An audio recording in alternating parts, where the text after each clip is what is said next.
Nu, un es gribu parādīt vēl vienu lietu, tikai šeit šobrīd, šajā prezentācijā.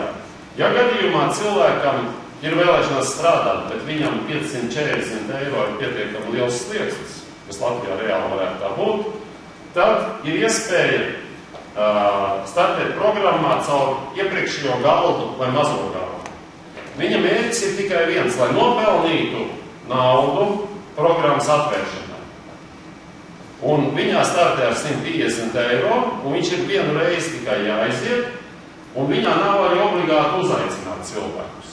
Ja dalībnieks iziet mazo galdu, viņš ir nopelnījis, investējot 150 eiro, viņš ir nopelnījis 1040 eiro, no kuriem 540 aizies vietas apmaksai lielajā galdā, un 427 eiro tiks nopirkts darbs.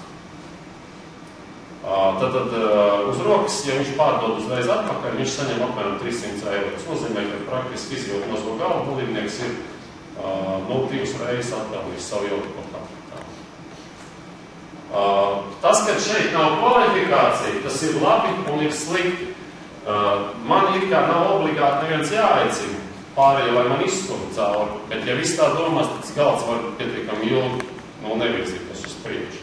Arī mazajā galdā, ja iet, tad ir ar jānākam mērķis strādāt. Šis nav īrs investīcija projekts, kurā es ielikšu 540 eiro un gaidīšu, kad es saņemšu atlīdzību.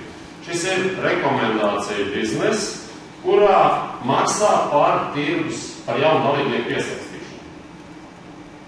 Ja nosacījums ir minimālais 2, vismaz tikai 2 cilvēki, bet tas ir par tirgus paplašināšanu. Tas nav par to, ka es ielikšu savu naudu un gaidīšu, ka kāds par mani pastrādās. Ja galdā savācās vairāk šādi cilvēki, tad šis galds arī pietiekami lēnām kustēties uz priekšu. Nu, tātad, ja gadījumā man ir sakritis situācija, kad mans galds ir pasīvāks, tad man pašam jāpieliek lielāks pūls, lai es to galdu izglītītu, jāizveidot tā struktūra jau pašā sākumā.